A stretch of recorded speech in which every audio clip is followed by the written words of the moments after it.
ఓం నమో భగవతే వాసుదేవాయ. ఓం నమో ఓం భగవతే భగవతే వాసుదేవాయ. వాసుదేవాయ. ఓం నమో భగవతే వాసుదేవాయ. ఓం ఓం నమో నమో భగవతే భగవతే దేవాయ. వాసుదేవాయ.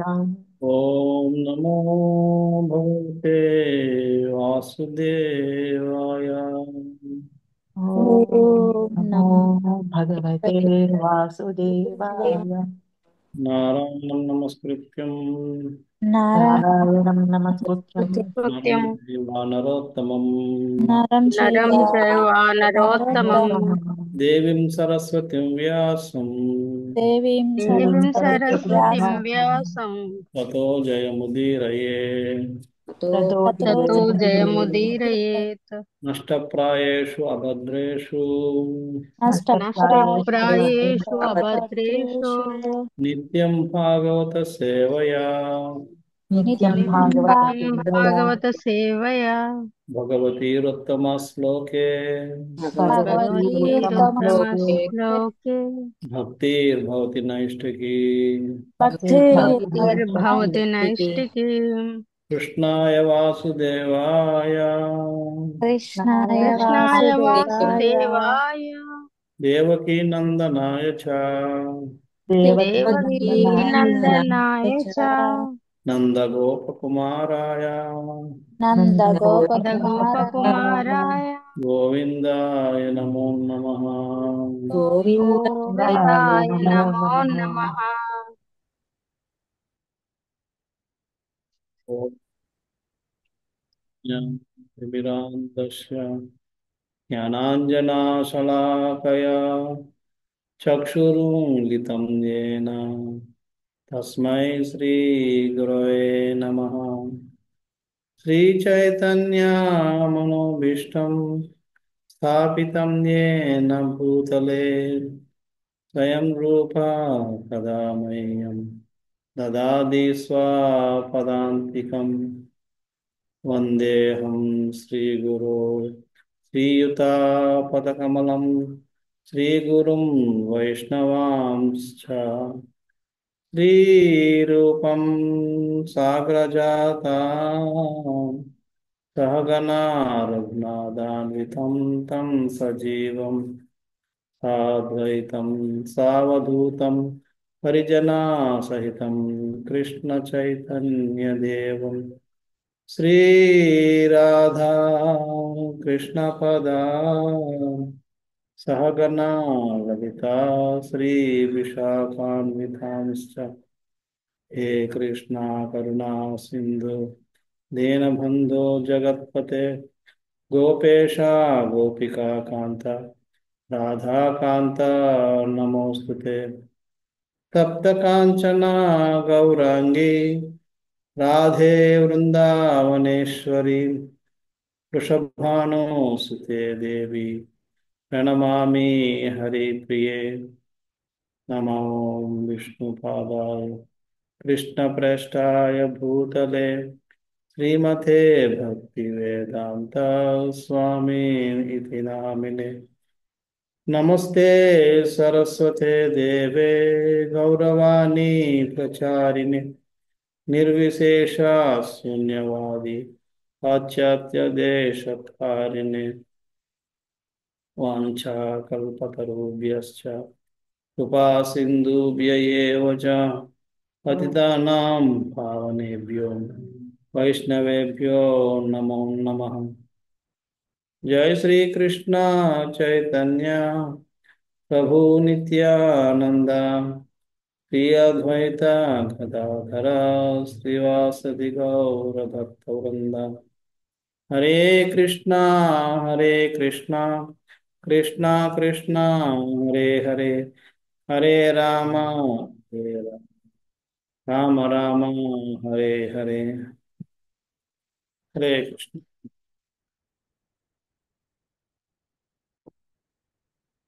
నాటి మన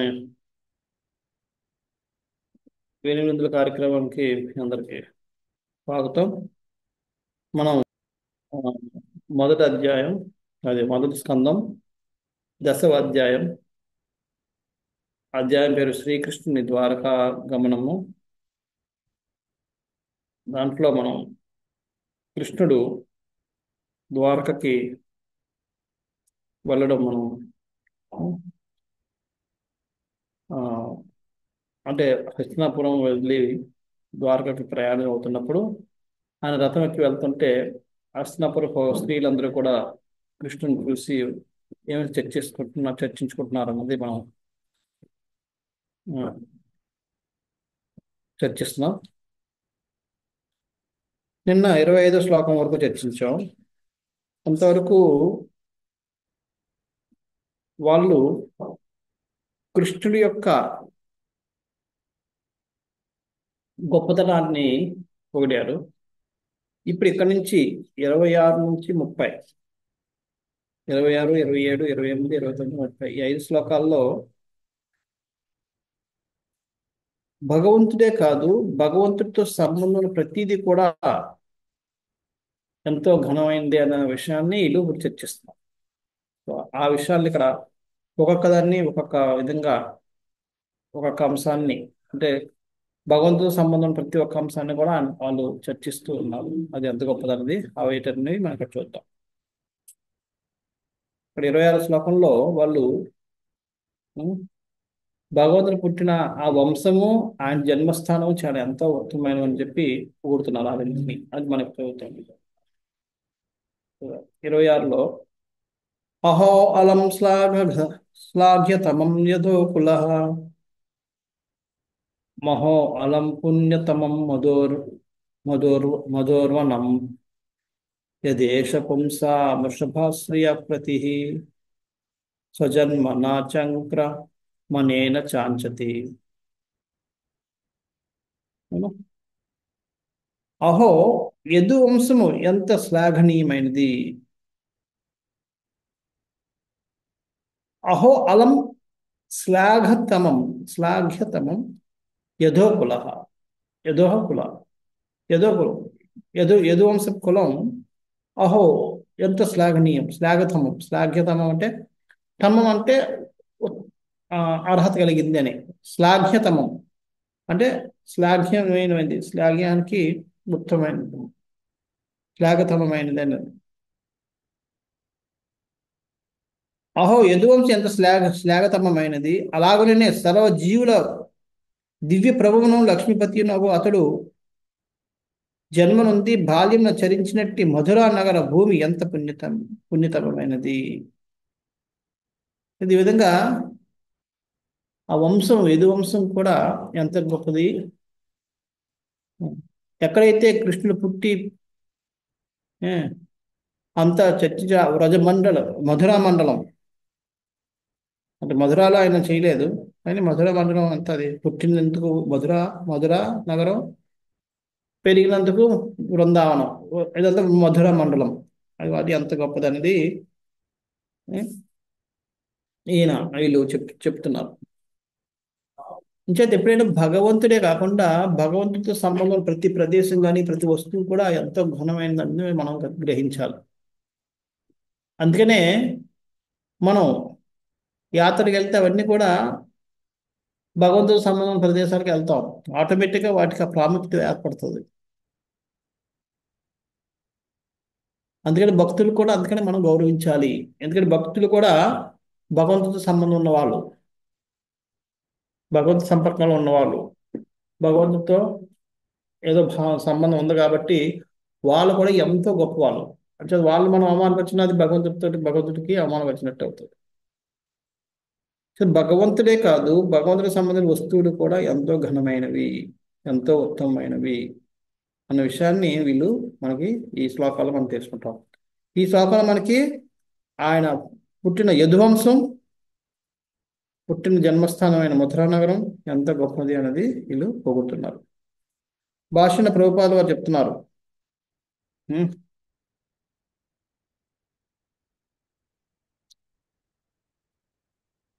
తన అత్యంత శక్తి ద్వారా అతడు ఒకానొక వంశమును లేదా ఒకానొక ప్రదేశమును జన్మించును. బద్ధజీవుడు దేహమును త్యజించి వేరొక దేవుని పొందినట్టుగా ఆ దేవదేవుడు జన్మం సంభవపదు. అతని జన్మం కేవలం సూర్యుని ఉదయాస్తమములు పోలియుండును.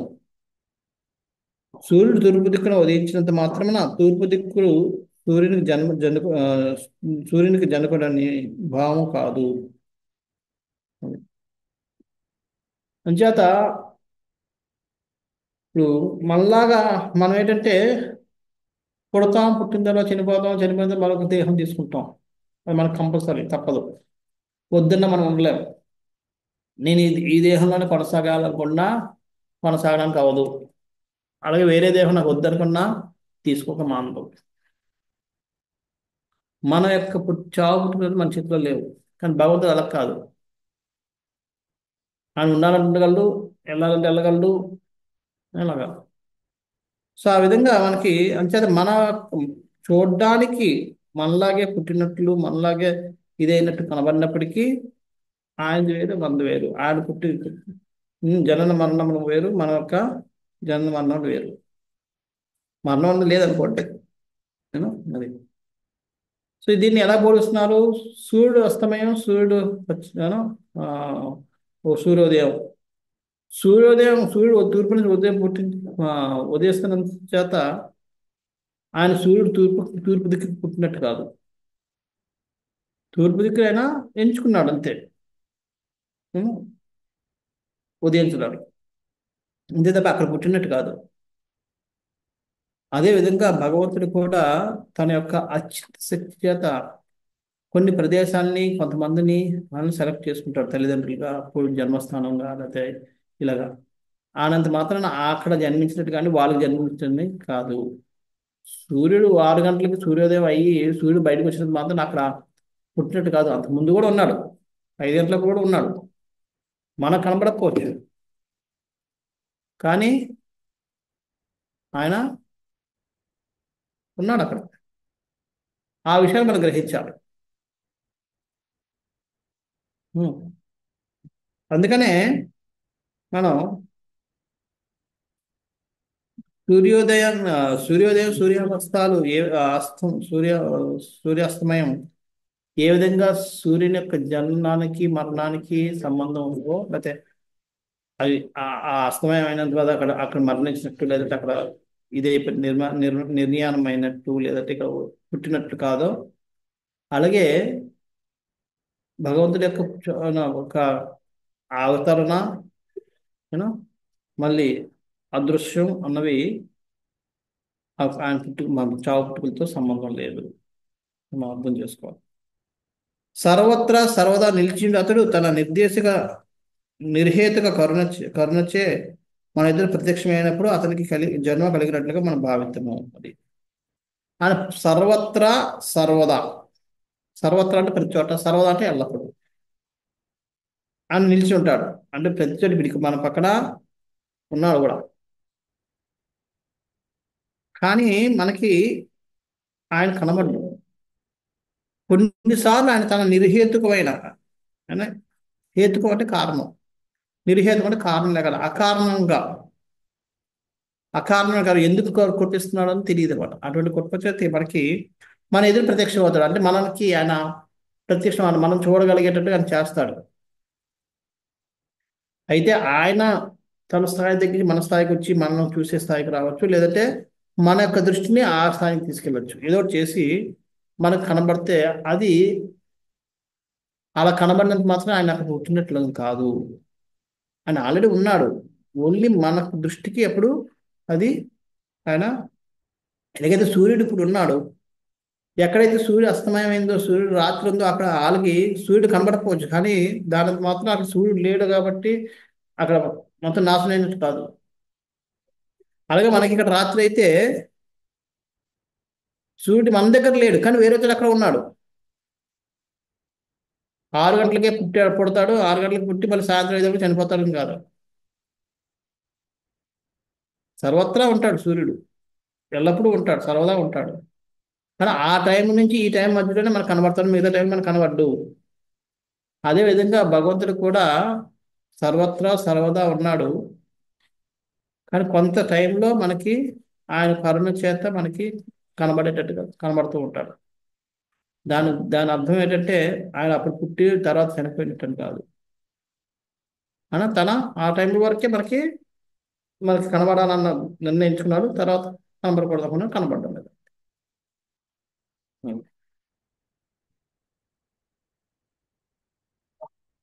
అయితే మనం ముక్తి అన్నది ము- ముక్తి అనేది ఏంటనేది ప్రభుపాద వారు చెప్తారు. ముక్తి అనేది బహుజన్మల పిదప మరియు ఓర్పు జ్ఞానము వైరాగ్యం నందు తీవ్ర తీవ్ర యత్నము పిదప లభించగలదు. కానీ శ్రీకృష్ణుని దివ్యముకు కర్మలను వాస్తవంగా నెరుగుట చేత మనుషుడు శీఘ్రంగా ముక్తిని పడేయగలడు. ఆ, మనం ముక్తిని పొందాలంటే ఎంతో తపస్సు చేయాలి. అందుకే యోగులు కొన్ని వందల వేల సంవత్సరాలు తపస్సు చేసుకుంటూ కూర్చుంటారు. వాళ్ళు వాళ్ళకి వెళ్ళి శ్వాసలు బిగించి ఇవి చేసి ఆ చలిని తట్టుకొని ఇవి చేసుకొని నూతన చేస్తుంటారు. అలా చేయడం వల్ల ముక్తి పొందుతారు. కానీ దానికంటే సులభమైన మార్గం ఏంటి? ప్రభుపాదులు చెప్తున్నారు, శ్రీకృష్ణ దివ్యముకు జన్మలు కర్మలను వాస్తవంగా నెరుగుట చేత మనుషులు శీఘ్రముగా ముక్తిని పొందగలరు. ఎక్కడ చెప్పారు దీన్ని? దేని గురించి చెప్తున్నారు ప్రభుపాద వారు? దేని ఆధారంగా చెప్తున్నారు దీన్ని? ఎవరు చెప్పగలరా? జన్మ కర్మ చమే దివ్యం. జన్మ కర్మ సమయ జన్మకర్మ దివ్యం. సమయ దివ్యం ఆ శ్లోకంలో చెప్పారు ప్రభు. ఏమం ఏమం యో తత్వవేత్తి తత్వపరంగా వేత్తి అని తెలుసుకోవడం. ఉం? ఎవరైతే కృష్ణుడి యొక్క జన్మలు కర్మలు దివ్యమని తత్వపరంగా అంటే ఉన్నట్టుగా తెలుసుకోగలుగుతారో వాళ్ళు త్యక్వా దేహం పునర్జన్మ నైతి సోర్జున. వాళ్ళకి ఈ శరీరం విడిచిపెట్టిన తర్వాత మళ్ళీ జన్మ అంటూ ఉండదు. సింపుల్. చూడండి, తపస్సు చేయట్లేదు, ఏం చేయట్లేదు. భగవంతుడి యొక్క పుట్టిక కర్మలు అన్నీ కూడా దివ్యమైనవి. అవి మనకి మనకి అర్థం కానివి. ఆయన ఏం చేసిన దానికి కారణం ఉంటుంది అన్న భావనలో ఉంటే చాలు మనం ముక్తిని పొందుతాం. ఎంత సింపుల్. కానీ దురదృష్టవశాత్తు ఏంటంటే మనం ఇంత సులువు మార్గాన్ని కూడా మనం అంగీకరించలేకపోతున్నాం. దాన్ని బట్టి మన బద్ధస్థితి ఎంత ఎంత బలంగా ఎంత దృఢంగా ఉందని మనం అర్థం చేసుకోవచ్చు. ఆ బద్ధస్థితి రావడానికి ఎంత కష్టం పడుతున్నాం మనం. కష్టపడినా పర్వాలేదు, కష్టపడితే భగవంతుడు ఎలాగో లాగేస్తాడు. వదులుకోవడానికి ఇష్టపడడం లేదు, అంతే భగవంతుడు కూడా ఏం చేయలేకపోతున్నాడు. మనం బద్ధస్థితిని బయటికి రావాలని మనం ప్రయత్నం చేస్తే భగవంతుడు లాగేస్తాడు బయటికి. ఆ ప్రయత్నం కూడా సరి చేయడం లేదు. అందుకే భగవంతుడు కూడా లాగడానికి కూడా ఏం చేయలేకపోతే. ఎందుకంటే భగవంతుడు లాగాలన్నా భగవంతుడు మనకు సహాయం చేయాలన్నా మన అనుమతి లేనిదే భగవంతుడు ఏం చేయడు. ఎందుకంటే మనకు ఆ స్వేచ్ఛ ఇచ్చాడు. భగవంతుడు ఆ స్వేచ్ఛను తీసుకోదలుచుకోలేదు. అంత స్వచ్ఛందంగా మనం మళ్ళీ ఎప్పుడైతే మనం చెప్తాం భగవంతుడు నేను మళ్ళీ వస్తాను, బయటకు వచ్చేద్దాం అనుకుంటున్నాను, సాయం చేయని చెప్పి ఎప్పుడైతే మనం వేడుకుంటాం అప్పుడే భగవంతుడు మనం చేస్తాడు. ఆ వేడుక విధానం కూడా మనం సరిగ్గా చేయడం లేదు. ఎలాగో బయట రావాలని రాపోయాం, కనీసం బయట రావాలని ప్రయత్నం కూడా సరిగ్గా చేయడం లేదు. దాని కారణంగా మనం ఈ బద్ధస్థితిలో ఉండిపోవాల్సి వస్తుంది.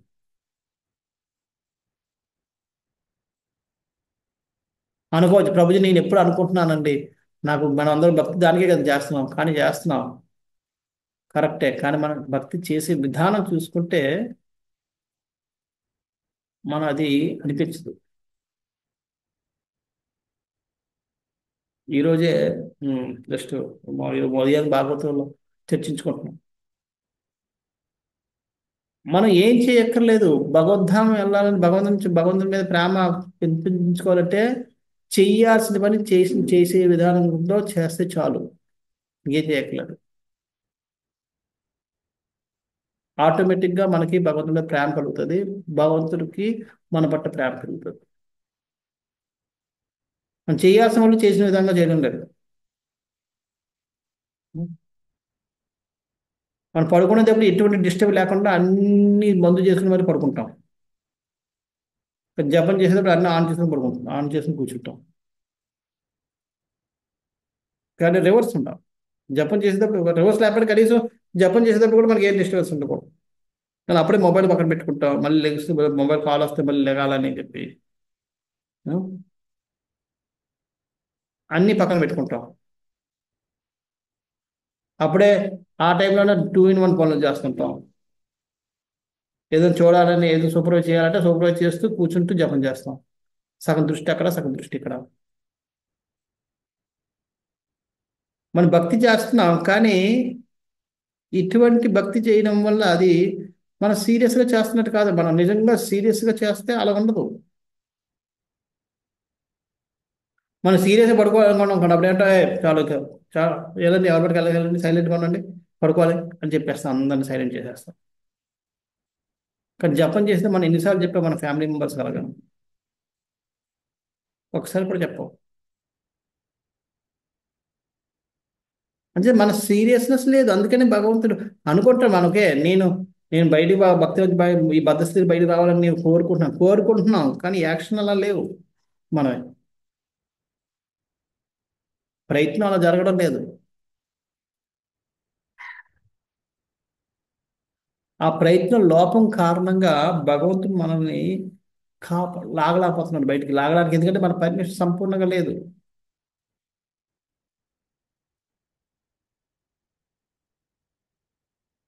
ఇప్పుడు మనకి భౌతిక జగత్తులో భౌతిక కార్యాల్లో అయితే మొక్కుబడికైనా సరే ఎవరైనా పర్మిషన్ ఇస్తే పర్మిషన్ మీద లెక్క తీసుకుంటాం.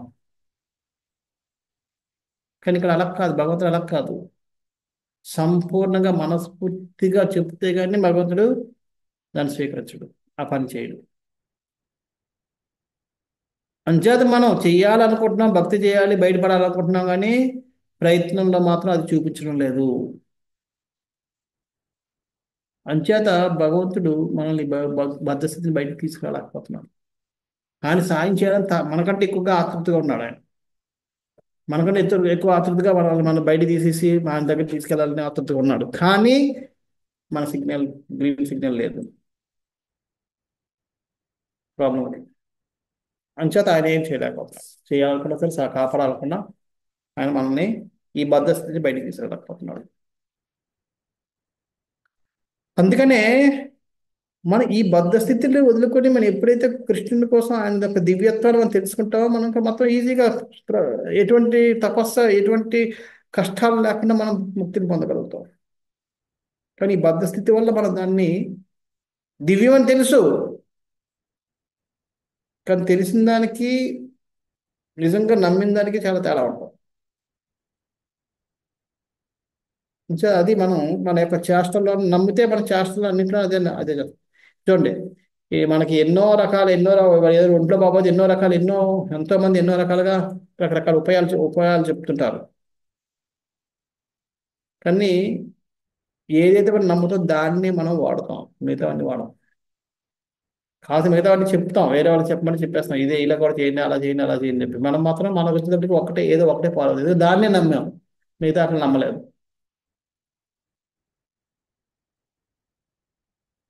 అదే విధంగా అప్పుడు నిజంగా మనం నమ్మితే అది మన చేష్టల్లో కూడా కనబడాలి. ఆ చేష్టల్లో కనబడటం లేదు కాబట్టి మనం సంపూర్ణంగా భగవంతుడిని నమ్మినట్లు కాదు, భగవంతుడికి పర్మిషన్ ఇచ్చినట్టు కాదు బద్ధస్థితిని బయటికి తీయమని. సో ఈ విధంగా మనం దీంట్లో బద్ధులం అయిపోయి వెళ్ళిపోతున్నాం మన ప్రయత్నం లోపం వల్ల.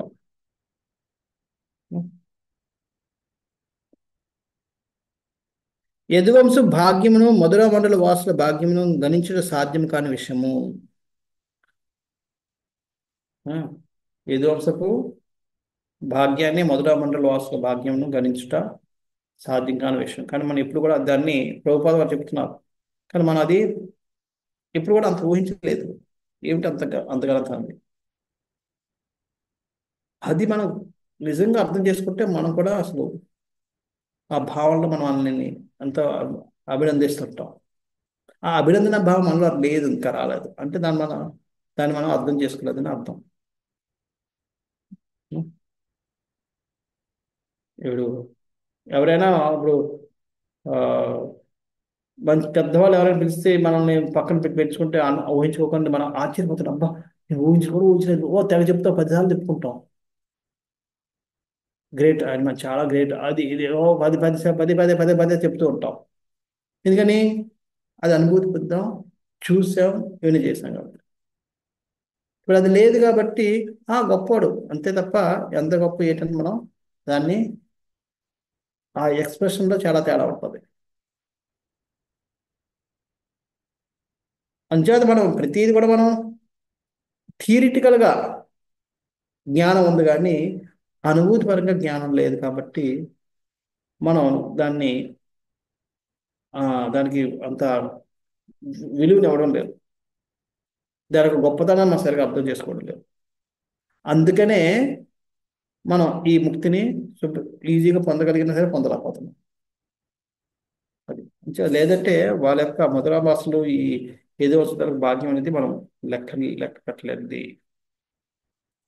నెక్స్ట్ ద్వారకావాసులు ఒక ద్వారక యొక్క గొప్పతనాన్ని వర్ణిస్తున్నారు. అహోబత సర్వ సశస్తిరస్కరీ కుశస్థలి పుణ్య సంస్కరీ భువ పశ్యంతి నిత్యం యదనుగ్రహేషితం స్మితావలోకం స్వపతిం యత్ప్రజాః. ద్వారకా నగరము స్వర్గలోకముల యశస్సును అతిశయించి దరిద్రి యొక్క ఖ్యాతిని ఇనుమడింపజేయుట నిస్సందేహముగా పరమాద్భుతము. ద్వారకావాసుల సర్వజీవులకు ఆత్మ అయిన వాణి అంటే శ్రీకృష్ణుని అతని ప్రేమమయ్య రూపమున సదా గాంచుచుందురు. అతడు వారిని గాంచుచు మధుర హాసములతో అనుగ్రహించుచుండును. ద్వారకావాసుల గొప్పతనం చెప్తున్నాను. ద్వారకా నగరం ఎక్కడ దాని యొక్క యశస్సు స్వర్గలోక యశస్సుతో సమానమైంది. కానీ ఆ స్వర్గలోకంలో కాకుండా భూమి మీద ఉండి కూడా స్వర్గలోక యశస్సుని పొందగలిగింది, అంత ఖ్యాతిని పొందగలిగింది. అది ఎందుకని? కృష్ణుడు అక్కడ ఉండడం వల్ల. కృష్ణుడి యొక్క ఎగ్జిస్టెన్స్ అక్కడ కృష్ణుడు అక్కడ స్థితిలో ఉండడం వల్ల దాని యొక్క ఖ్యాతి స్వర్గలోకాలతో సమానమైన ఖ్యాతి దానికి ఇవ్వబడింది. అందుకని ఇంకా అంతకంటే ఎక్కువ ఖ్యాతిని కూడా అది పొందింది. దాని విలువ అంత పెద్దది. ఇప్పుడు చూడండి, ఏదైనా ఒక వస్తువే 10 రూపాయల వస్తువు 10 రూపాయలే. కానీ అది ఏదైనా ఒక పెద్ద మహాపురుషుడు వాడారనుకోండి, దాని విలువ పెరిగిపోద్ది.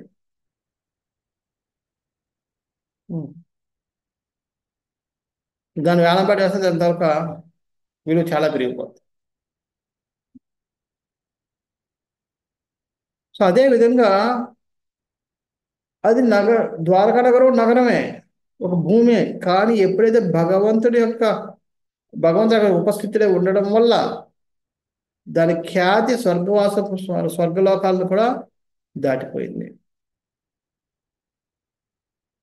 అది చాలా పరమాద్భుతం. అందుకే ద్వారకావాసులు ఎంత ఎంత ధన్యులో చూడండి.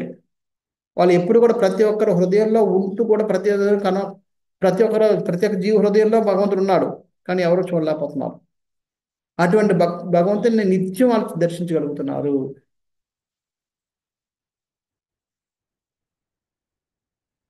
ఎంతో మంది యోగులు ఈ పరమాత్మ స్వరూపాన్ని దర్శించడం కోసం వేల కొద్ది సంవత్సరాలు రకరకాల తపస్సులు చేసి కూర్చున్నారు హిమాలయాల్లో అట్లలో. అయినా సరే వాళ్ళు దర్శించలేకపోతున్నారు. అటువంటి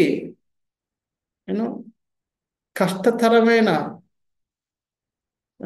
ఎంతో అరుదైన భాగ్యం వీరికి చాలా సులువుగా దొరికింది. రోజు వాళ్ళు దర్శించుకుంటున్నారు. అంతేకాదు, భగవంతుడి యొక్క చిరు మందహాసాలు మధురహాసాలు కూడా వాళ్ళు పొందుతూ ఉన్నారు. భగవంతుడు వాళ్ళు చూస్తూ ఎంత మధురంగా హాసం అంటే నవ్వు, అట్టహాసం నవ్వు కాకుండా నవ్వు, చిరునవ్వు. ఆ చిరునవ్వు కూడా చాలా మధురంగా ఉందట. దాంతో వాళ్ళని అనుగ్రహిస్తూ ఉన్నాడు నవ్వుతోటి. వాళ్ళకి ఎంత అదృష్టం లేకపోతే రోజు చూడటం, రోజు అనుగ్రహాన్ని పొందడం అనేది ఎంతో అది. అంటే ఒక విధంగా చూస్తుంటే స్వర్గవాసులు కూడా అది లేదు. అంచేత ద్వారక యొక్క శోభ స్వర్గం కంటే ఎక్కువ. ఎందుకంటే స్వర్గవాసులకి కూడా అంత ఐశ్వర్యం ఉండుండొచ్చేమో, కానీ భగవంతుడి యొక్క కృపా కటాక్షాలు లేవు, భగవంతుడి దర్శనం అనేది జరగదు.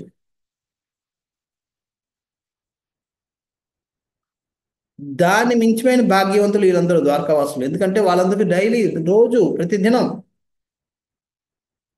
కృష్ణుని దర్శిస్తున్నారు, కృష్ణుని యొక్క కృపనే పొందుతూ ఉన్నారు. ఎంత అదృష్టం అని చెప్పి వాళ్ళు ద్వారకా యొక్క గొప్పతనాన్ని పోగొట్టుతున్నారు.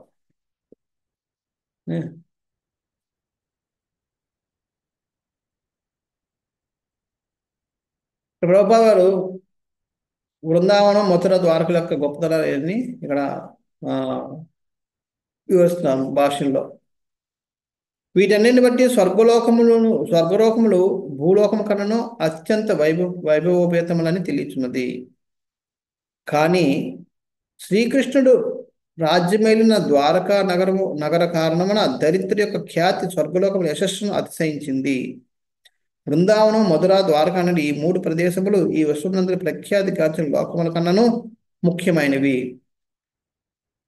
శ్రీకృష్ణుడు దరిద్రుడిపై ఎన్నడూ అవతరించినను ఈ 3 ప్రదేశంలో తమ ఆధ్యాత్మిక కర్మలను ప్రదర్శించే కారణమున అవి నిరంతరము పవిత్రములై ఉండును. అవి నిరంతర భగవానుని పవిత్ర స్థలములై ఒప్పారును. భగవానుడు ప్రస్తుత చూపునకు దూరమైనను అచట వసించువారులు ఆ పవిత్ర స్థలముల లాభము పొందుతుందురు. అంచేత ధరిత్రి కంటే, అంటే భూమి కంటే స్వర్గలోకాలు ఎంతో ఉత్తమమైనప్పటికీ కూడా ఎక్కడైతే భగవంతుడు ఉపస్థితులై ఉన్న ప్రదేశాలు అంటే వృందావనం, మథుర, ద్వారక ఇటువంటివి, వాటి ఖ్యాతి ఈ స్వర్గలోకాల కంటే అతిశయించింది. ఎందుకు మనం చెప్పుకున్నాం, ఎందుకంటే వాళ్ళకి ఈ భాగ్యం కలగలేదు. భగవంతుని రోజు చూసే భాగ్యం, భగవంతుడి కృప పొందే భాగ్యం స్వర్గవాసులకి. ఇప్పుడు మనకి భగవంతుడు అక్కడ లేకపోయినప్పటికి కూడా అక్కడ ఉన్న వాళ్ళు ఆ ఖ్యాతిని, దాన్ని పొందుతూ ఉన్నారు, ఇంకా ఆ లాభాన్ని పొందుతున్నారు. అందుకనే ఏదైనా మధుర ధామంలో కానీ, లేదంటే ఈ బృందావన ధామంలో కానీ పుట్టిన వాళ్ళు సామాన్యులు కాదు. వాళ్ళ పుట్టాలన్నా సరే వాళ్ళకి ఎంతో సుకృతి ఉంటే కానీ జన్మ తీసుకోలేరు. ఆ తీసుకున్న వాళ్ళు ఎప్పుడు కూడా ఆ భగవంతుడికి ధ్యానంలోనే ఉంటారు. అందుకని అక్కడ కృష్ణ రాధరాధే అనుకుంటూ ఉంటుంటారు. ఆ విధంగా ఈ మథుర, బృందావనం తరపు ఖ్యాతి స్వర్గలోకాలు కూడా దాటింది. 2వ పారాగ్రాఫ్, శ్రీకృష్ణ భగవాన్ని లోకనముచే అనుగ్రహింపడు వారెవరును కురులిని ఈ జగత్తు తిరిగి రానందున ద్వారకా నగరం స్వర్గలోకము కన్నాను అత్యంత ముఖ్యమైనది. భౌతిక జగత్తు భగవానునితోనే దుఃఖాలంగా వర్ణింపబడినది. ఈ ద్వారక స్వర్గలోకాల కంటే ఇంకో విషయంలో కూడా గొప్పది. ఎందుకంటే స్వర్గలోకంకి వెళ్ళిన వాళ్ళు కూడా మళ్ళీ కిందకి వస్తారు. వాళ్ళ పుణ్యం క్షీణే పుణ్య మర్త్యలోకం విశంతి ఏదో అంటుంది. అంటే మళ్ళీ వాళ్ళు చేసిన పుణ్యాలు క్షీణించిపోతే మళ్ళీ ఈ మర్త్యలోకం, అంటే మళ్ళీ ఈ భౌతిక జగత్కి వస్తారు. కానీ ద్వారకావాసుల్లో ఉన్న వాళ్ళు ఎవరు కూడా మళ్ళీ తిరిగి రారు. అంటే మన స్వర్గలోకానికి వెళ్ళినా సరే మళ్ళీ ఇక్కడ జన్మ తీసుకోవాల్సిందే. అదే ద్వారకా నగరంకి వెళ్తే మళ్ళీ జన్మ తీసుకోవాలి. అంచేత ఆ విధంగా ఈ భూమి మీద ఉన్న ద్వారక మన స్వర్గలోకం కంటే ఉత్తమమైనది. ఈ విధంగా ప్రభుపాద వారు ఈ ద్వారకా నగరం యొక్క గొప్పతనం స్వర్గలోకాల కంటే ఎలాగ గొప్పతనం అనేది చెప్తున్నారు. ఇప్పుడు వాళ్ళు ద్వారకా వాసుని ద్వారకాలు కొంచెం, కానీ ఇప్పుడు వాళ్ళు దేవానికి వస్తున్నారు, వాళ్ళ యొక్క స్త్రీల యొక్క రాణుల యొక్క గొప్ప ఖ్యాతి, వాళ్ళ అదృష్టం ఏంటంది నెక్స్ట్ దాంట్లో చర్చిస్తున్నారు. నూనం వ్రత స్నానం స్నాన హుతాదినేశ్వరః సమర్చితో హ్యస్య గృహీత పానిభిః పిబంతి సఖ్యధరామృతం ముహుర్ ద్రస ద్రసస్త్రియా ముహుర్య దాసయాః. ఓ సకులారా, ఈతడు పానిగ్రహము గావించిన రాణులను ఒకమారు తలపుడు. ఇతడు ఇప్పుడు ఈతని అధరామృతమును చుంబనము ద్వారా నిరంతరము ఆస్వాదించుటకు వారెన్ని వ్రతములను, స్నానములను, యజ్ఞములను, భగవత్ పూజలను గావించారో కదా. అటువంటి అనుగ్రహమును ఆక్షేపించుట చేతనే బ్రజభూమి అందుది గోపికలు తరచూ మూర్ఛల్లేటి వారు. ఇది సో ఇక్కడ రాణుల కోసం గొప్పతనం. ఒక స్త్రీకి ఇంకొక స్త్రీ యొక్క గొప్పతనాన్ని గుర్తిస్తుంది. గుర్తించి కొన్నిసార్లు ఈర్ష్యభావం కూడా పెంచుకుంటారు. నేను స్త్రీని కించపరచడం కాదు, అది స్త్రీ యొక్క లక్షణం. అందుకనే మనం యాడ్స్లో చూస్తే ప్రతిదీ అది మగవాళ్ళకు సంబంధించిన బనీనే అండర్వేర్ అయినా సరే లేడీస్ని చూపిస్తారు. ఎందుకంటే లేడీస్కి కూడా అది వెంటనే వాళ్ళు గ్రహిస్తారు టక్కుని, ఆ లేడీ ఉంటుంది మనకు ఉండాలి అన్న ఇది. సో అందుకని ఇక్కడ వాళ్ళు ఇప్పుడు వాళ్ళ భాగ్యం నుంచి వాళ్ళు అక్కడ స్త్రీలు కూడా పొందుతున్న భాగ్యాన్ని వెంటనే వాళ్ళు గ్రహిస్తున్నారు. అరే చూడు, లేదా పురుషులు కూడా ఉన్నారు, కానీ స్త్రీలకి ఎంత భాగ్యం, మనకు ఆ భాగ్యం లేదే. వాళ్ళు కృష్ణుని ఎప్పుడు కూడా యూనో ముద్దులాడుతూ ఆ అధరామృతాన్ని ఆస్వాదిస్తున్నారు. ఎంత వ్రతం చేసి ఉంటారు, ఎంత ఇచ్చేసి ఉంటారు. ఇక్కడ ఇల్లు ఈర్షభౌతం కాదు, కానీ అయితే నేనంటే స్త్రీలో ఉన్న గొప్ప అంటే ప్రత్యేకించి ఎదురు స్త్రీలో ఉన్న గొప్పతనాన్ని టక్కుని గ్రహిస్తారు, పట్టుకుంటారు. మగవాళ్ళది చేసుకున్నా అది వేరే విషయం, కానీ ఆడవాళ్ళలో కూడా ఉన్న మంచిది. ఇక్కడ వీళ్ళు ఆ స్త్రీల యొక్క గొప్పతనాన్ని వీళ్ళు అన్నీ గ్రహించి చెప్తున్నారు. చూడు వాళ్ళు ఎంత అదృష్టవంతుడు, ఎంత వ్రతాలు చేసి ఉంటారు, ఎన్ని తపస్సులు చేసి ఉంటారు, వాళ్ళకి ఆ అవకాశం దొరికింది. ఇటువంటి అనుగ్రహాన్ని వీళ్ళు పొందుతున్నారు. పొందుతున్న తర్వాత వీళ్ళ అనుభూతిని వాళ్ళు ఎవరు ద్వారకారాణులు ఆనందంలో ములుగాడుతున్నారు. కానీ వీళ్ళకంటే గొప్ప వాళ్ళు ఎవరు? బ్రజభూమి గోపికలు. వాళ్ళు దాన్ని తలుచుకొని మూర్ఛపడిపోతున్నారు, మూర్ఛితులైపోతున్నారు. అంటే వాళ్ళు ఇంకెంత భావంలో ఉన్నారు చూసుకోండి, అర్థం చేసుకోవచ్చు.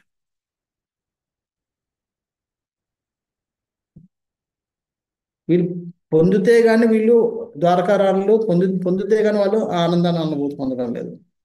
వాళ్ళు దాన్ని తలుచుకొని ఆనందపడిపోతున్నారు. వాళ్ళు ఇంకా గొప్ప వాళ్ళు. ఈ విధంగా ఇద్దరిని ఇక్కడ తలుచుకుంటున్నారు. ఇద్దరు గొప్పతనాన్ని వీళ్ళు పొగుడుతున్నారు.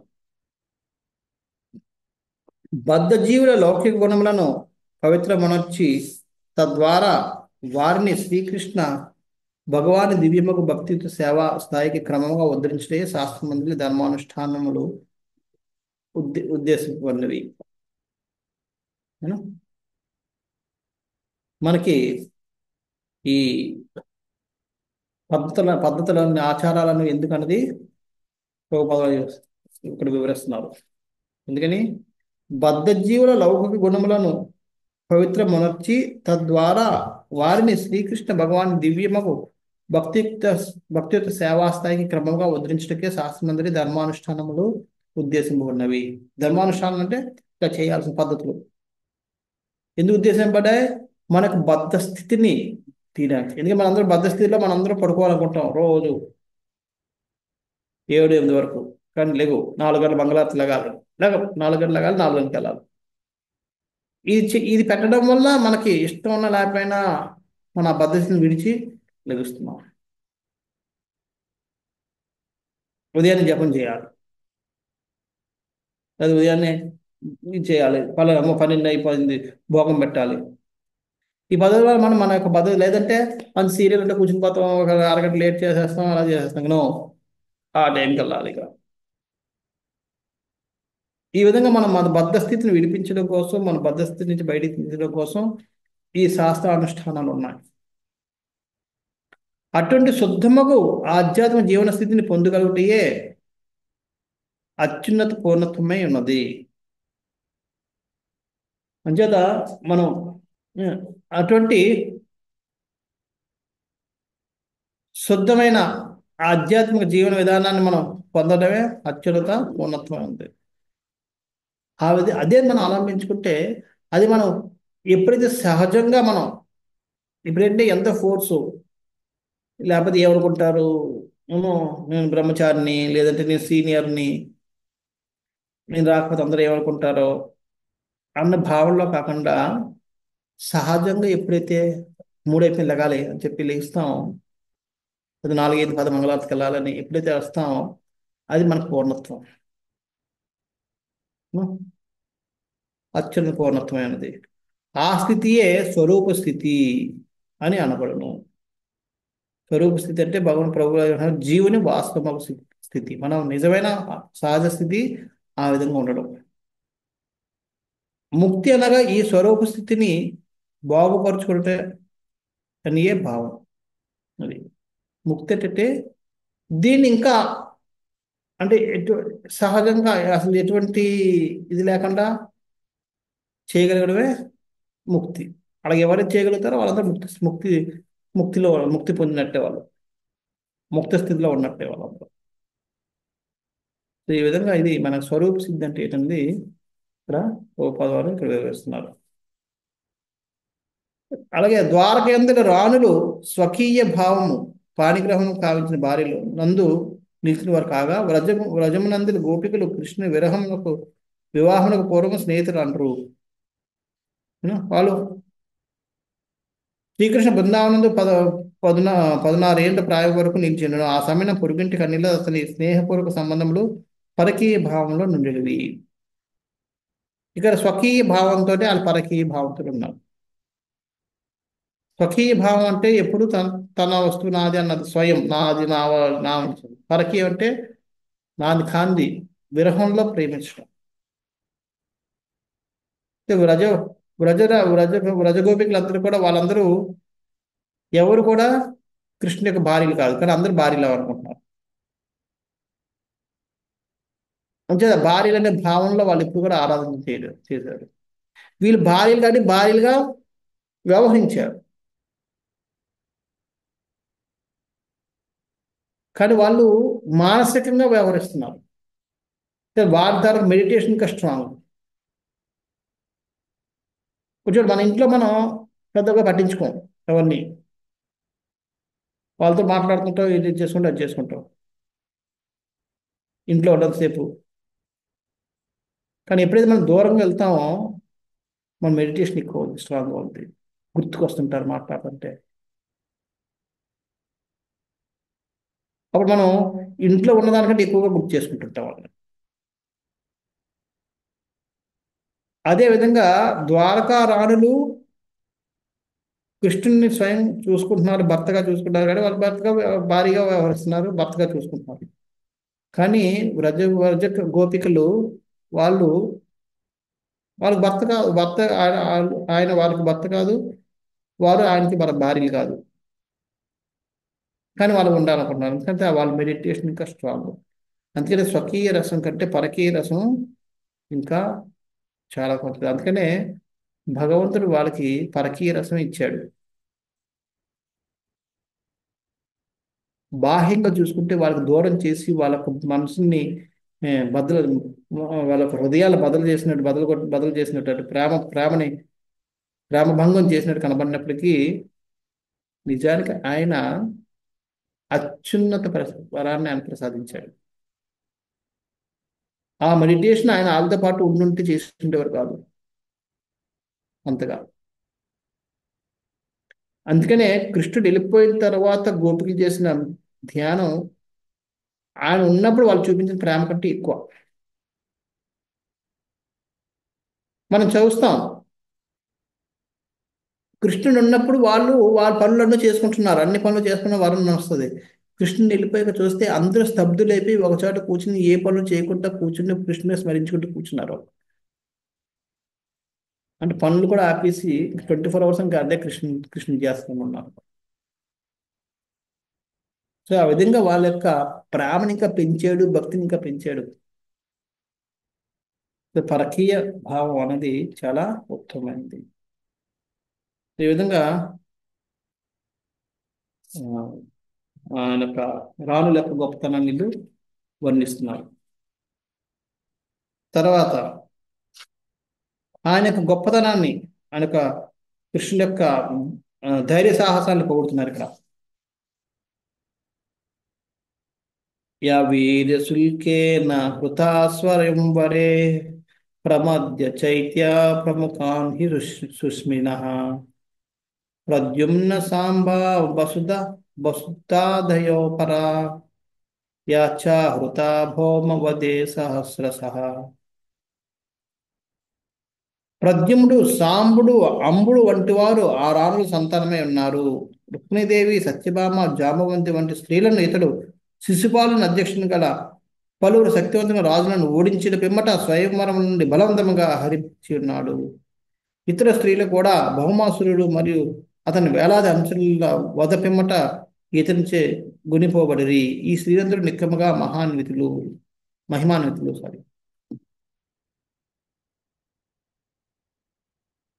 చేత కృష్ణుడు ఏదో నేను అందరిలా పెళ్లి చేసుకోలేదు. కొన్నిసార్లు మనకి వద్దనుకున్న పెళ్లి చేసుకోవాల్సి వస్తుంది, ఎవరినో కాపాడడం కోసం, ఇది చేయడం కోసం. కానీ ఇక్కడ అలా కాదు, తన యొక్క శౌర్యాన్ని ప్రదర్శించి మరీ చేసుకున్నాడు. మనకి దశమ స్కందంలో ప్రతి రాణిని, ఈ ప్రధాన రాణులందరినీ, ఈ 16,108 మంది రాణులు ఏ విధంగా ఆయన వివాహం ఆడారన్నది చాలా వివరించి చెప్పబడుతుంది. ఒక్కొక్కరు ఒక కథ ఉంది. జాంబవంతుడితో యుద్ధం చేసి జాంబవతిని పొందాడు. సత్యవ్రతునితో అంటే సత్యభామని కూడా పొందిన విధానం వేరు, రుక్మిణిని పొందిన విధానం వేరు, కాలింది, ఇలా రకరకాల వీళ్ళందరినీ కూడా కాలింది, సత్య, వీళ్ళందరూ కూడా ఒక్కొక్క రకంగా తన యొక్క పరాక్రమాన్ని ప్రదర్శించి ఆయన వాళ్ళందరినీ స్వయం వివాహం ఆడాడు. 16,100 మంది, 16,100 మంది ఈ రాకుమారులందరినీ కూడా ఏ విధంగా ఎంతో భయంకరమైన, పరాక్రమవంతుడైన, అజేయుడైన భౌమాసురుని సంహరించి ఆయన వాళ్ళందరూ వివాహం ఆడాడు. ఎవరు కూడా ఫ్రీగా రాలేదు, ప్రతి ఆయన పరాక్రమం. ఖచ్చితంగా అటువంటి పరాక్రమం వాళ్ళ కోసం తన పరాక్రమం చూపించి ఇంత కష్టపడి చేశారంటే వాళ్ళందరూ ధన్యులు. లేకపోతే ఆయన అంత పరాక్రమం చూపించి ఆయన పొందాల్సిన అవసరమే ఉంది ఆయన. వీళ్ళందరూ మహిమాన్వితులు, ఈ రాణులందరూ.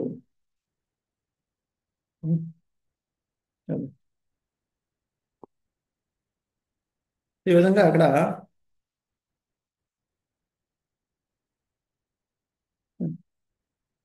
ప్రభుపాదుల వారు ఎవరిని ఏ విధంగా పొందారు అన్నది ఈ భాషలో చెప్తున్నారు. ఎవరు పూర్వ వివాహాలు ఎలాగుండేవి ఇవన్నీ వివరిస్తున్నారు ప్రభుపాదుల భాషలో.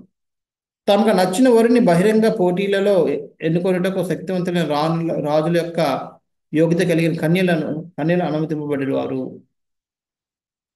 స్వయంవరం అనేది అందరికీ జరిగేది కాదు. ఎందుకంటే ఇప్పుడు రాణి ఎన్నుకుంటుందంటే అవసరం ఏముంది, నాకు అవసరం లేదు. కానీ ఎప్పుడైతే ఆ రాకుమారి పెద్ద రాజు యొక్క కుమార్తె అయితే అప్పుడు అందరూ ఆవిడ వివాహం అనుకుంటారు. ఏదో చిన్న రాజు తరకు రాకుమారి అయితే ఎవరు పట్టించుకోరారు. అయితే ఆవిడ ఎంతో సౌందర్యవంతురాలై ఉండాలి, లేదంటే ఎంతో గుణవంతురాలై ఉండాలి, ఎంతో పేరు ప్రఖ్యాతి చెంది ఉండాలి, లేదా రాజు అంటే పేరు ప్రఖ్యాతి. అప్పుడు ప్రెస్టీజ్. ఓకే, ఆ రాకుమార్తెని నేను పెళ్లి చేసుకున్నాను, ఆ రాజు యొక్క కుమార్తెను పెళ్లి చేసుకున్నాను, లేదా అటువంటి అందమైన రాకుమార్తెను పెళ్లి చేసుకున్నాను, ఏదో చెప్పుకోవడానికి ఉన్నప్పుడు అటువంటి వారికి స్వయంవరాలు ఉండేవి. ఎందుకంటే అందరూ వివాహం చేసుకుంటారు కాబట్టి అందరిని చేసుకోలేదు కాబట్టి తను ఎన్నుకునేది. లేకపోతే వాళ్ళు కొన్ని టెస్టులు పెట్టేవారు. ఆ టెస్టులు గెలిస్తేనే మా కుమార్తెను ఇస్తాను అని చెప్పి రాజు ప్రకటించేవాడు. ఇది బహిరంగ పోటీలు ఎన్నుకొని సత్యవతులను రాజులకు ఉంది. అటు ఉత్సవంలో స్వయంవరములుగా పిలువబడి స్వయంవరం అన్నది ప్రత్యర్థులు వీరులుగాను అగు రాకుమారుల నడుమ జరిగిన బహిరంగ పోటీ కనుక అట్టి వారిని రాకుమార్ తండ్రి ఆహ్వానించేవాడు.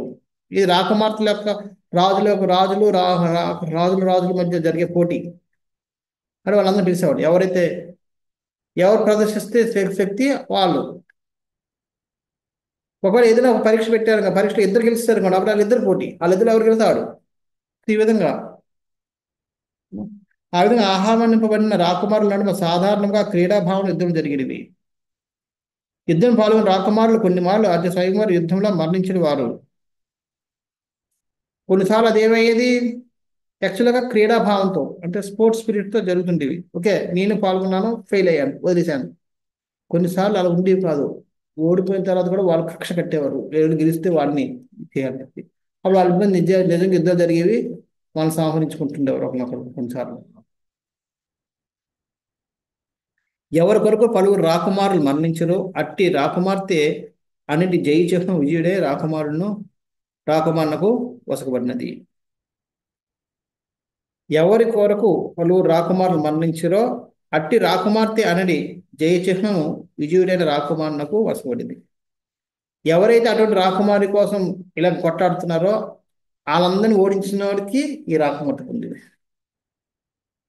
పట్టపురాణ రుక్మిణీదేవి విదర్భరాజు తనేరాలు గుణవతియు సౌందర్యవత పుత్రిక విదర్భరాజు కృష్ణకు వసగవల్లని అభిలషించినను రుక్మిణి యొక్క జ్యేష్ఠ సోదరుడైన జ్యేష్ఠ సోదరుడు ఆమెను కృష్ణుని చుట్టమైన శిశుపాలకు వసగోరిను. తత్కారణము బహిరంగ పోటీ ఏర్పాటు చేయబడిను. అప్పుడు శ్రీకృష్ణ తన అసమాన శక్తిచే శిశుపాలని ఇతర రాకుమారులను పల్లోలు వచ్చి విధిని సాధించను. అది సో కొన్నిసార్లు ఏమవుతుండేదంటే వీళ్ళు చెప్పిన ప్రతాపం చూపించుకోవాలి. అందుకనే వీరి యొక్క ఈ అందుకని విదురుడు కాదు అంటున్నాను, చాణక్యుని చెప్తాడు, ఒక పురుషుడికి అతి పెద్ద ప్రమాదకరమైన శత్రువు ఎవరో తెలుసా? అందమైన భార్య అట.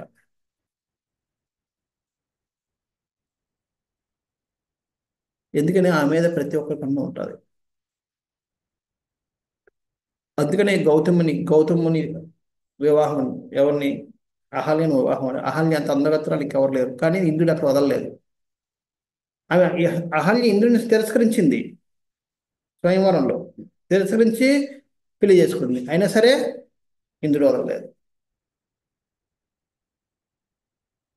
అలా శపించబడ్డారు, అదంతా వేరే విషయం. సో ఈ విధంగా అందమైన భార్యలు ఉంటే ద్రౌపదిని పాము వేస్తున్నారు, ఆయన జయద్రథుడు మళ్ళీ ఆమెని చెరచడానికి ప్రయత్నం చేశాడు. అంటే అందమైన భార్యను పెళ్లి చేసుకుంటే ఆమె రక్షించడానికి 24/7 మీరు జీవితాంతం ఆమె రక్షణ చేస్తూనే ఉండాలి. లేకపోతే ఆమె మీద ఎవరో ఒకరు పన్నేసి ఎవరో ఒకరు ఏదో చేస్తూ ఉంటారు. అందుకని చాణక్యుడు అంటాడు, అందమైన భార్య ఒక పురుషుడికి పెద్ద శత్రువు అంటే కష్టం అవుతుంది. సో అదే విధంగా వీళ్ళు ఒకవేళ ఒక రాజు ఇంకొక రాజుని స్వయంవరంలో గెలుచుకున్నా సరే, వేరే రాజు వచ్చి ఆయన ఓడించి తీసుకెళ్ళిపోతే ఈ రాణి వెళ్ళిపోవాల్సిందే, రాకుమార్తె వెళ్ళిపోవాల్సిందే, ఏం చేయలేదు. సో ఆ విధంగా శిశుపాలుడితో వివాహం నిశ్చయమైనప్పటికి కూడా కృష్ణుడు వచ్చి ఆమె తీసుకెళ్ళిపోయాడు. శిశుపాలుడు ఎదుర్కొన్నాడు, ఓడించేశాడు, ఇంకేం మాట్లాడలేకపోయాడు. కృష్ణుడు అజేయుడు అభేద్యుడు అని తెలుసుకున్నారు కాబట్టి మిగతా వాళ్ళు ఎవరు కూడా ఆయన మీద అటాక్ చేయలేదు. లేదంటే కృష్ణుడు మళ్ళీ వీక్ అయితే ఈ పాటికి మళ్ళీ ఎవరో ఒకటి వచ్చి మనం ఓడించి మళ్ళీ తీసుకెళ్ళిపోయి ఉండేవారు.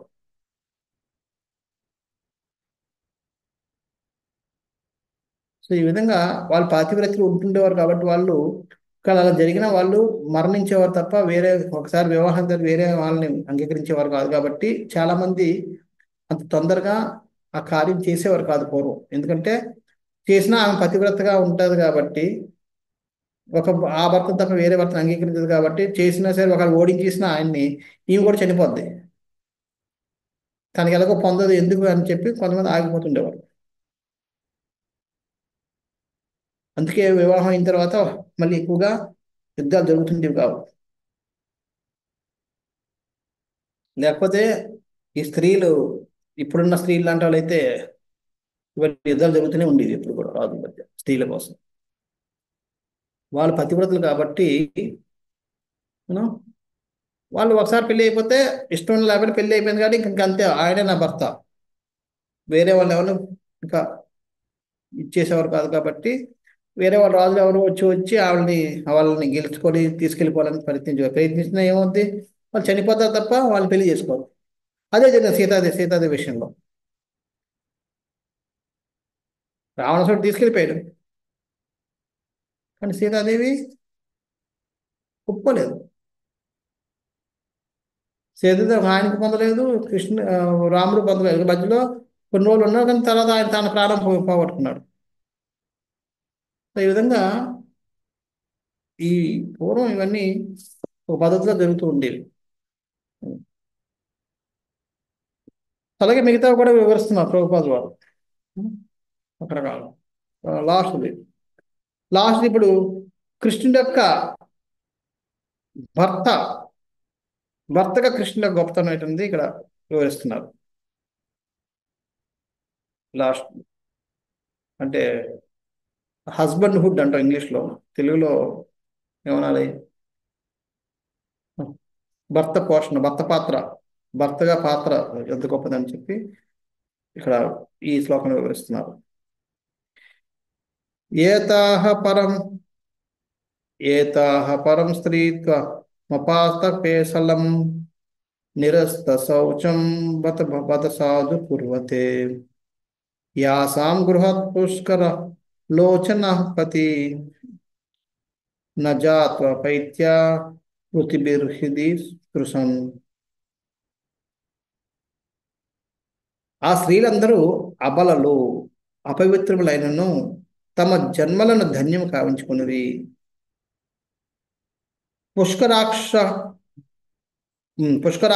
రాక్షుడగు వారి భర్త వారిని గృహమునందు ఏనాడును ఒంటరిగా వదలలేదు. విలువైన బహుమానముల నసుకుడు ద్వారా అతడు సదా వారి హృదయములను ముదము కూర్చెను. స్త్రీ యొక్క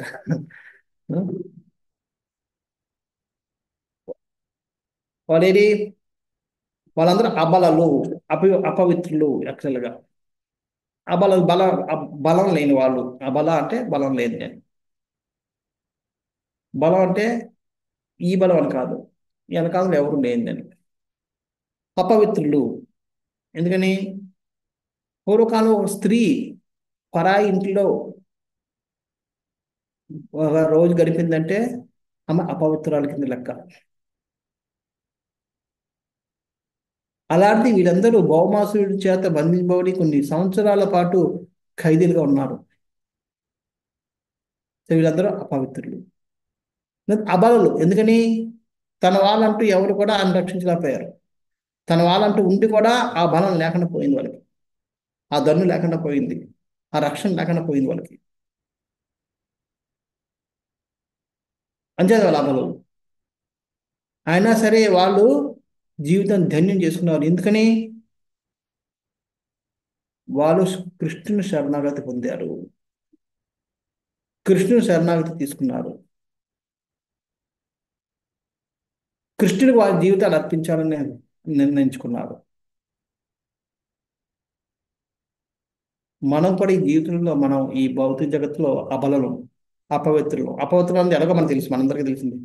మనం కూడా అబలలో, మనకు వేరే మనల్ని ఈ స్థితి నుంచి రక్షించడానికి ఎవరు లేరు, ఎవరు మనల్ని ఈ స్థితిని బాగా కాపాడలేరు. కానీ ఎప్పుడైతే మనం కూడా కృష్ణుడికే మన జీవితాలు అంకితం చేయాలని సంకల్పం చేస్తామో, భగవంతుడు ఒకనాడు వచ్చి మనం రక్షించుకుని తీసుకుని వెళ్తాడు.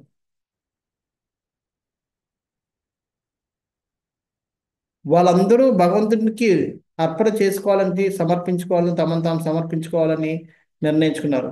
కానీ కృష్ణుడు ఎప్పుడు వస్తాడు, ఏం వస్తాడు, ఎలా వస్తాడు ఏమీ తెలియదు వాళ్ళకి. వచ్చే వరకు ఎంతో ఓపికగా ఎదురు చూస్తూ వాళ్ళ జీవితాన్ని గడిపారు. ఒకరోజు వాళ్ళ యొక్క కల పండింది. అదే విధంగా మనం కూడా మన జీవితాలని ఆ విధంగా మలుచుకుంటూ నిరీక్షిస్తూ మనం ఎప్పుడైతే మనం కొనసాగిస్తామో ఒకరోజు మన జీవితం కూడా మన కళలు కూడా పండుతాయి. మన జీవితం కూడా మనం కూడా ధన్యులు అవుతాం. మన జీవితాన్ని మనం ధన్యం చేసుకోగలుగుతాం. మన జీవితం సార్థకత చేసుకునే వాళ్ళం అవుతాం. మన భక్తి ఫలప్రదం అవుతుంది.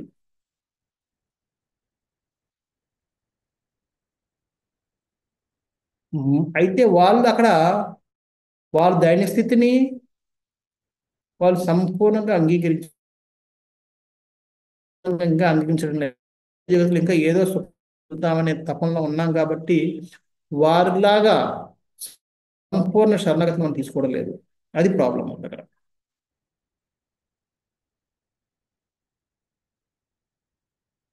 అంచేత మనకు శరణాగతి తీసుకోవాలని భావన ఉన్నా కానీ తీసుకోవడం లేదు. అర్జెన్సీ మనం ఇది అవడం లేదు. ఎందుకంటే అక్కడ వాళ్ళందరికీ ఏంటంటే భౌమాసుడు వాళ్ళందరినీ తీసుకొచ్చాడు. ఏనాడు వివాహం చేసుకున్నాడో తెలియదు, ఏం చేస్తాడో తెలియదు. అది ఈ రోజు జరగచ్చు. అంచేత ఎప్పుడు ఏం జరుగుతుందో తెలియదు కాబట్టి వాళ్ళు ఎంతో అర్జెంటుగా ఎంతో తీవ్రంగా వాళ్ళు భగవంతుడిని శరణాగతి తీసుకున్నారు.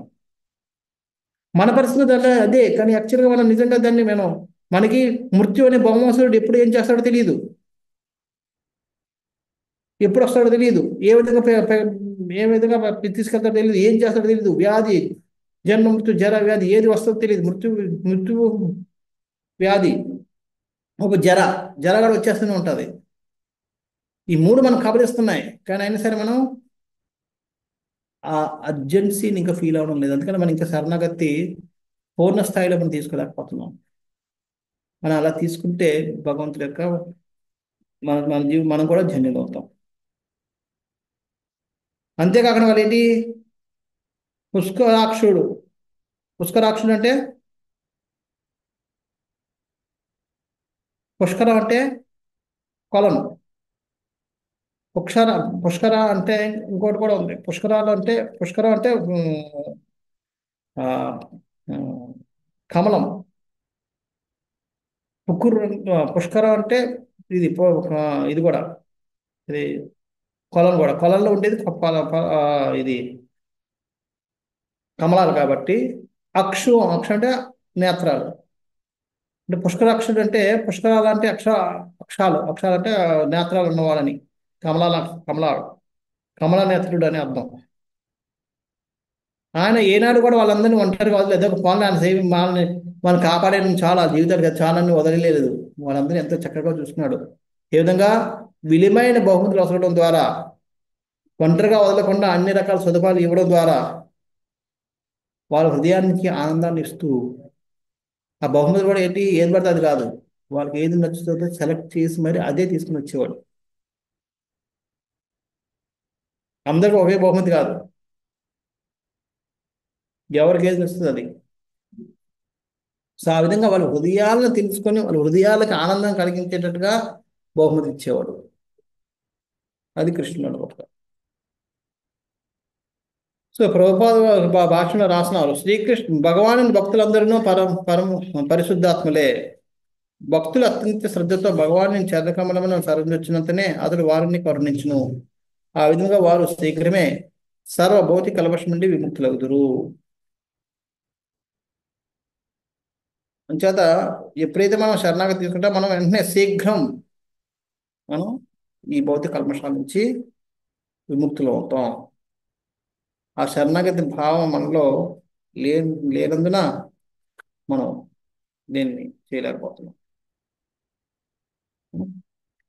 సో ఈ విధంగా ఈ హస్తినాపుర స్త్రీలందరూ కృష్ణుడి యొక్క గొప్పతనాన్ని చర్చించుకుంటున్నారు. వాళ్ళ చర్చ ఇక్కడతో అయిపోయింది. సో ఇది వాళ్ళు చర్చించుకునే విధానాన్ని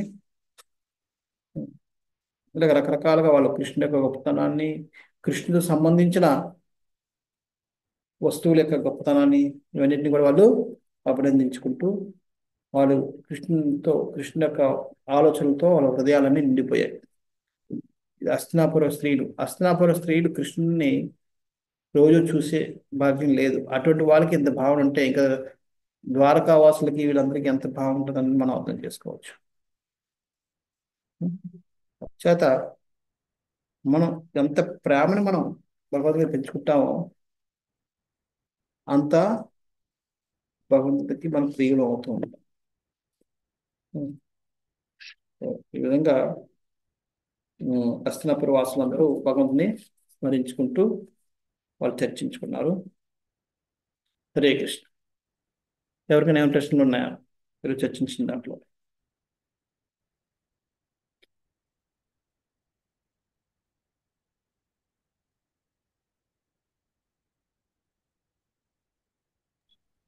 హరే కృష్ణ ప్రభుజీ. హరే కృష్ణ. శరణాగతి వాళ్ళు తీసుకున్నారు అంటున్నారు, మనం శరణాగతి తీసుకోవటం లేదంటారా? అదే కదా శరణాగతి అంటే ఇంకా సీరియస్నెస్ ఏంటిది అని అదే అర్థం నేను కావట్లేదు. నేను అదే కదా చర్చించాను. భౌమాసురుడు భౌమాసురుడు వచ్చి ఇప్పుడు వాళ్ళని వివాహం చేసుకుంటాడో తెలియదు, లేకపోతే ఎవరిని బలి ఇస్తాడో తెలియదు, లేకపోతే ఎవరికైనా ఇచ్చేస్తాడో తెలియదు, ఏం చేస్తాడో అదే పరిస్థితిలో ఉన్నారు. అది ఎప్పుడేం జరగచ్చు, ఏమైనా జరగచ్చు. అందుకని వెంటనే వాళ్ళు తీవ్రంగా భగవంతుని శరణాగతి తీసుకున్నారు. అదే భౌమాసురుడు మన జీవితంలో కూడా ఉన్నాడు. ఎవరు? సావు రూపంలో మృత్యువు. కానీ మనం అది ఇంకా ఆలోచిస్తున్నాం. అప్పుడే కాదులే, అప్పుడే రాదులే, ఈ రోజు వదిలేస్తాడులే అని చెప్పి. కానీ నిజంగా ఎప్పుడైనా రావచ్చు. అది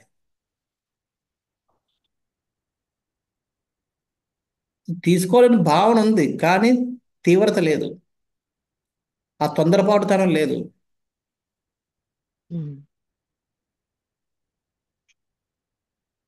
అవును. అంచేత మనం ఆ భగవంతుడి యొక్క కృపని మనం పొందలేం. మనం చేద్దామనే లోపు వెళ్ళిపోవచ్చు, ఎవరు తెలుసు.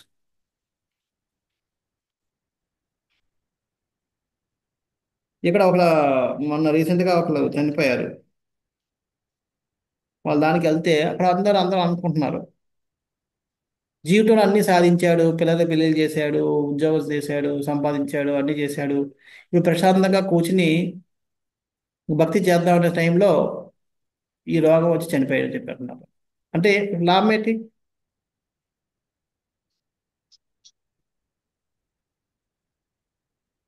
ఓడిపోయినట్లే కదా. అవును. అన్ని చేశాడు, పిల్లలందరూ పెళ్ళిళ్ళు చేశాడు, ఎవరో ఖర్చులు పెట్టారు, అప్పులు చేశాడు, అప్పులు తీర్చుకున్నాడు, అవి చేశాడు, సంపాదించాడు, ఇల్లు కట్టుకున్నాడు, అన్నీ బాగున్నాయి. కానీ అంత ప్రశాంతంగా ఉంది. ఇప్పుడు ఇంక కూర్చొని జపం జపం చేసుకుని భక్తి చేసుకుందాం అనుకున్న టైంలో ఏదో రోగం వచ్చింది, చనిపోయాడు. ఎవరు తెలుసు. మనం శరణాగతి తీసుకున్న వరకు మనం ఉండకపోవచ్చు.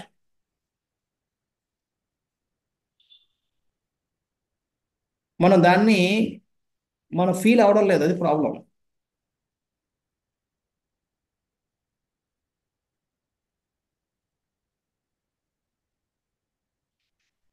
అంచేత మనలో ఆ తొందరపాటుతనం లేదు, ఆ తీవ్రత లేదు.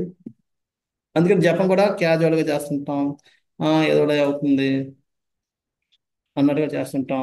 భక్తి కూడా అలాగే చేస్తుంటాం, సత్సంగం అలాగే చేస్తుంటాం. లేదంటే అన్నీ ఏదో చేయాలి కదా, ఉన్నారు కదా.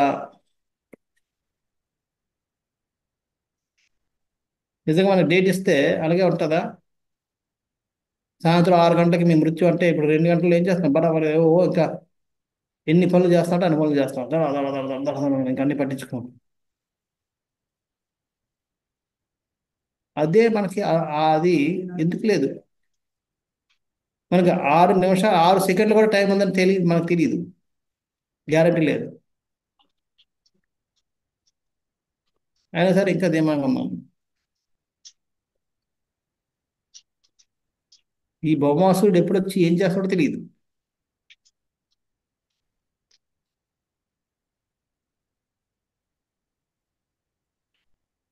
వాళ్ళది గ్రహించారు కాబట్టి వాళ్ళు తీవ్రంగా తీసుకున్నారు. ఆ తీవ్రత వల్ల కృష్ణుడు వెంటనే వెళ్ళి భగవంతుని సంహరించి ఆయన ఉద్ధరించాడు.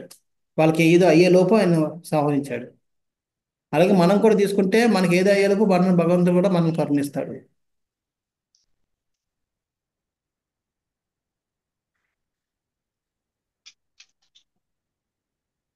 మనం తీసుకోవడం లేదు కాబట్టి భగవంతుడు కూడా ఏం చేయలేకపోతున్నాడు.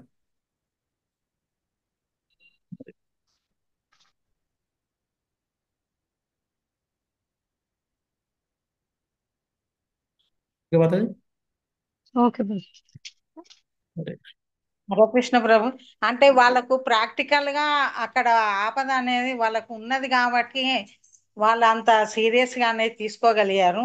అంటే ఇప్పుడు మనకున్న పరిస్థితి అలాంటి సిచ్యువేషన్ అనేది వచ్చినప్పుడు మనం కూడా అలా శరణాగతి అంటే తీసుకుంటాం మీరు కదా అదే ప్రభు. అంటున్నాను.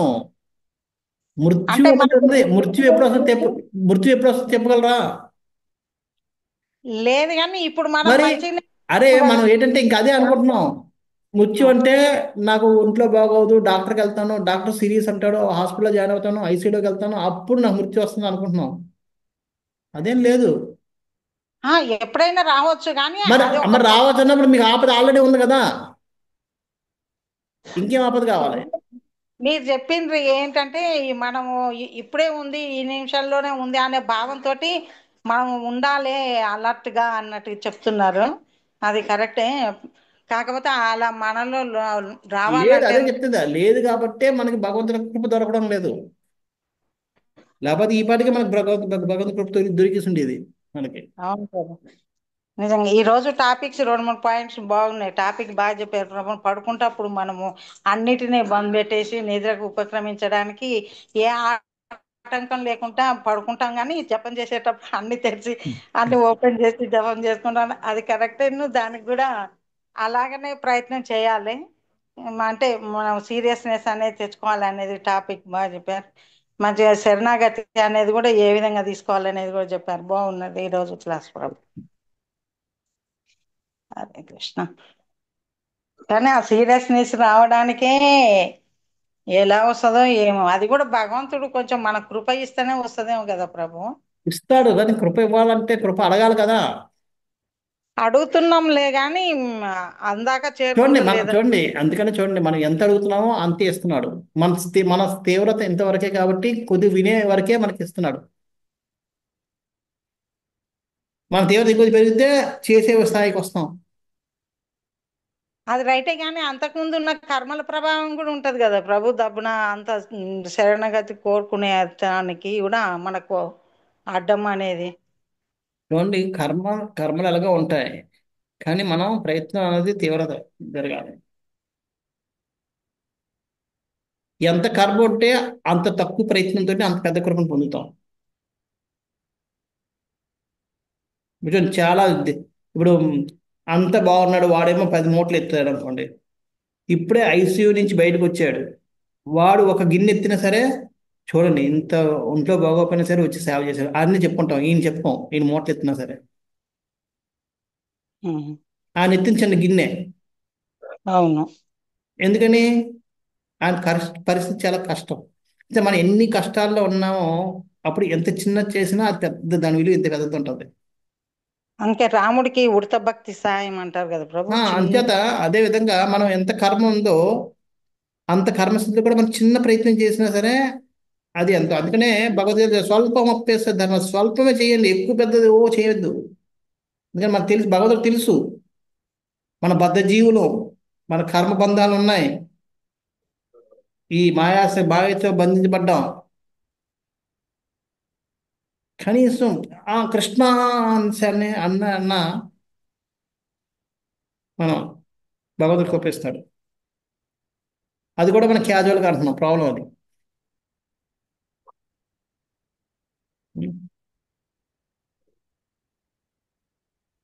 ఒక పక్క దెబ్బలు కాస్తున్నాం, అమ్మో నాయనో అంటున్నాం, మళ్ళీ అక్కడికి వెళ్ళాక వాళ్ళు ఎంత బామలే.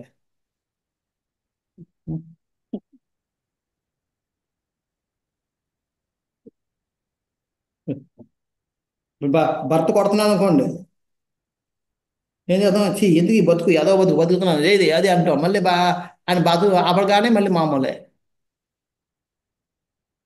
ఆ కొడుతున్న సేపే మనకి అన్ని భగవంతుడు గుర్తుకొస్తాడు, జీవితం విరక్తి వస్తుంది, అన్నీ వస్తుంది. ఆ కష్టం పోతే మరి మామూలు మళ్ళీ ఇంకో దాంట్లో పడిపోతాం. అందుకే భగవంతుడు కూడా మనకి పూర్తిగా శరణాగతి చేసుకునే అవకాశం ఇవ్వడం లేదు. దాని తర్వాత కూడా మనం గుర్తుంచుకుంటే అప్పుడు భగవంతుడు మనకి పూర్తి శరణాగతి. ఎందుకంటే మనం గుర్తుంచుకున్నాం, ఆ విధంగా వ్యవహరిస్తున్నాం కాబట్టి భగవంతుడు కూడా పూర్తి శరణాగతి తీసుకునే బుద్ధిని కూడా మనకి ఇస్తాడు. మన ప్రయత్నాన్ని బట్టే మనకి ఇచ్చేది కరుణ కూడా.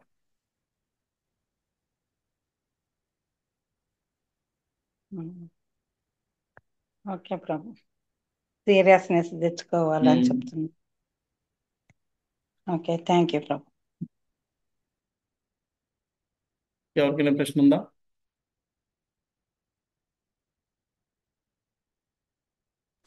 Abhi, so Uttara had direct relationship with Arjun.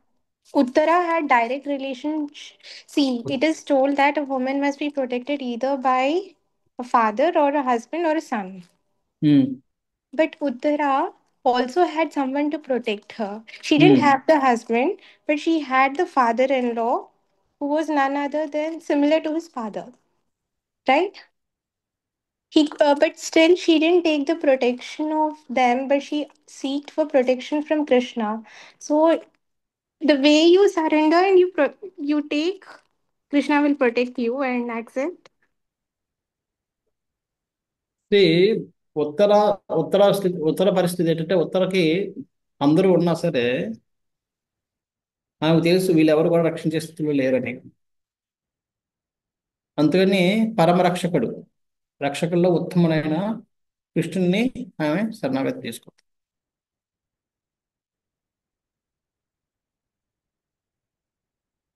ఆమెకి ఇప్పుడు ద్రౌపది ఏం చేసింది? ద్రౌపది ఫస్ట్ ఒక లోకల్గా ఉన్న వాళ్ళని తీసుకుంది రక్షణ, కానీ వాళ్ళు ఎవరు కూడా ప్రొటెక్షన్ ఇవ్వలేకపోయారు. అప్పుడు ఏం చేసింది ఆమె? కృష్ణుని ఉత్తర కొద్దిగా ముందే గ్రహించగలిగింది అది. వీళ్ళందరూ తీసుకున్న వేస్ట్, వీళ్ళెవరు ఏం చేయలేరు. అందుకని డైరెక్ట్ కృష్ణ కూడా అక్కడ అవైలబుల్లో ఉన్నాడు. ఓకే, ఎందుకనే వెళ్ళిపోయి కృష్ణుని తీసుకు.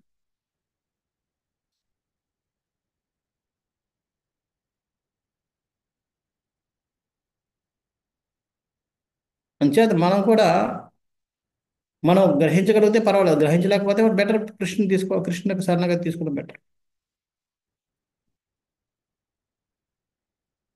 పలానా వ్యక్తి మనల్ని రక్షించగలని గ్రహించి మనం అది నమ్మకం ఉంటే ఆయన తీసుకుంటాం, లేదంటే డైరెక్ట్ కృష్ణుని తీసుకుంటే కృష్ణుడు ఏదో ఒకరిని అరేంజ్ చేసి మనం రక్షిస్తాం.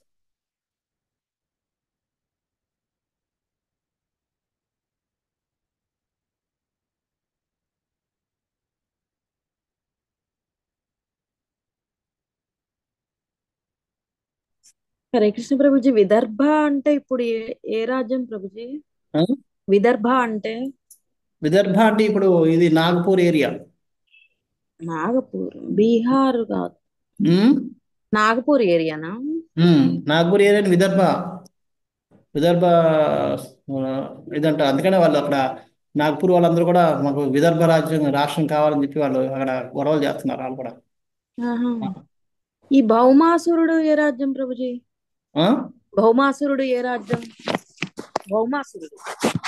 భౌమాసురుడు రాజ్యం పేరు మర్చిపోయాను. రాజధాని, అది కూడా రాజధాని కూడా వర్ణించబడింది.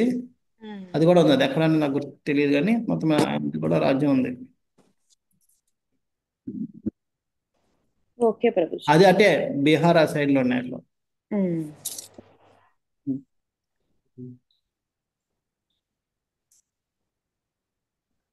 ఓకే ప్రభుజీ, హరే కృష్ణ. ఓకే, హరే కృష్ణ.